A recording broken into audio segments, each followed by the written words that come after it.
3 নম্বৰত ৰাখি আছে নিৰ্বাচনত। হাগ্ৰামা মোক 3 নম্বৰত দিয়ে না 100 নম্বৰত দিয়ে এইটো মোৰ মেটাৰ নহয়। মই তেখেতসকলৰ নাম্বাৰটোলৈ মই ৰৈ নাথাকোঁ। যিদিনাৰ পৰা সমাজ সেৱা কৰিবলৈ আহিছোঁ সেইদিনাৰ পৰা মই নাম্বাৰ সফল বিফলটো চোৱা নাই। কিমান মানুহক সহায় কৰিব পাৰোঁ, ৰাইজৰ লগত কেনেকৈ থাকিব পাৰোঁ আৰু দুখীয়া গৰীব মানুহক কিমান মৰম দিব পাৰোঁ, কিমান শ্ৰদ্ধা কৰিব পাৰোঁ, কিমান সহায় কৰিব পাৰোঁ, সেইটোৱে মোৰ লক্ষ্য।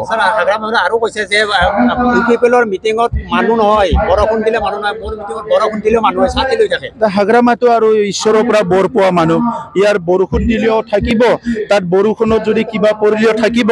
গতিকে হাগ্ৰামা মহিলাৰ লগত কোনে পাৰে? ইয়াৰ কাৰণেতো তেখেতৰ 17 বছৰত হিংসা হৈছিলে, একো হোৱা নাছিলে। হিংসাও তেখেতে কৰিব পাৰে, হিংসাৰ সময়তো একো নাই। চ' এই কথাবিলাক আজি তেখেতে যিটো কথা কয় সেইটো আপোনালোকে মোক সুধি থাকে। প্ৰমোদ বড়ো হিচাপে কিবা সুধিব লগা আছে যদি সোধক, কাৰণ ময়ো 5 বছৰ চৰকাৰ চলালোঁ। মই ভাল কৰিছোঁ না বেয়া কৰিছোঁ এইবিলাক সোধক। চ' আপোনালোকে ভাবিব নালাগে যে তেখেতৰ দিনৰ কথা ক'লেতো চব ভালে ক'ব, তো বেয়া আছে যদি সেইটোও সোধক। কিন্তু অকল হাগ্ৰামাৰ যদি জবাব দিব লাগে ইলেকশ্যনত কেনেকৈ হ'ব? 35 লাখ জনসাধাৰণৰ কাম কৰিব পাৰিছোঁ নে নাই? এই গোটেই সমস্যাবিলাক হাগ্ৰামা কনফাইন হ'ব নালাগে। 35 লাখ জনসাধাৰণ আৰু 26টা জনগোষ্ঠীৰ সমস্যাক লৈ পেলাই কুৱেশ্যনটো হ'ব লাগে। আপোনালোকে কওক কোনটোত বেয়া হৈ আছে এতিয়া? আপোনালোকেতো জানে যে আপোনালোকে আছিলে, আজি আমিতো 4 বছৰ চৰকাৰ গঠন কৰিলোঁ, আপোনালোকে 20 বছৰৰ পৰা ৰিপৰ্টিং কৰি আছে, মইতো লগ পাই আছোঁ। চ' আগৰ সময়টো কেনেকৈ আছিলে, আজিৰ সময় কেনেকৈ আছিলে, ইয়াৰ চবচে ভাল তথ্য দাঙি ধৰিব আপোনালোকে।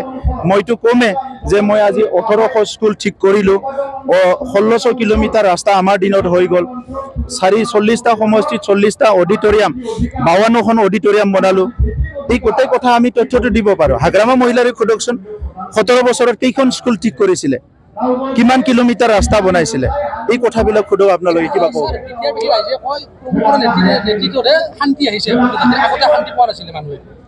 আপোনালোকে ভালকে ক'ব পাৰিব। আগতে যদি আপোনালোকে বহুত শান্তি পাইছিলে মই নাজানো, আগতেতো চব ভয়ৰে কথা কৈছিলে, সাংবাদিকবিলাকো অপেনলি কথাবোৰ সুধিবলৈ ভয় কৰিছিলে। আজিতো আপোনালোকে মোক তলৰ পৰা ওপৰলৈকে চুলি এডাল এডালকে হিচাপ কৰি আপোনালোকে প্ৰশ্ন কৰিব পাৰে।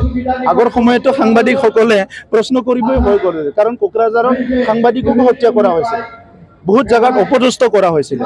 চ' আজি এই পৰিৱেশটো আমি বড়োলেণ্ডৰ 35 লাখ জনসাধাৰণৰ, বড়ো, অসমীয়া, আদিবাসী যিমান জনগোষ্ঠী আছে, মদাহী, আমাৰ বঙালী মাইনৰিটি, চবৰো আশীৰ্বাদত, চবৰো প্ৰেয়াৰত, চবৰো মানে কি হ'ল প্ৰাৰ্থনা, চবৰো আশা আজি শান্তি ঘূৰি আহিছে। সংগ্ৰামীসকলে চুক্তি কৰিছে, ভাৰত চৰকাৰত আমাৰ নৰেন্দ্ৰ মোদী ডাঙৰীয়া, অমিত শ্বাহ ডাঙৰীয়া আছে, তেখেতসকলে কথাটো বুজি পাইছে। অসমত ডক্টৰ হিমন্ত বিশ্ব শৰ্মা ডাঙৰীয়াই কথাটো বুজি পালে। আজি এই সকলো প্ৰয়াসত আজি বড়োলেণ্ডত শান্তি আহিছে। তাত কিন্তু হাগ্ৰামা মহিলাৰ ডাঙৰীয়াৰ একো কণ্ট্ৰিবিউশ্যন নাই, সোনকালে হ'বলৈ গৈ আছে।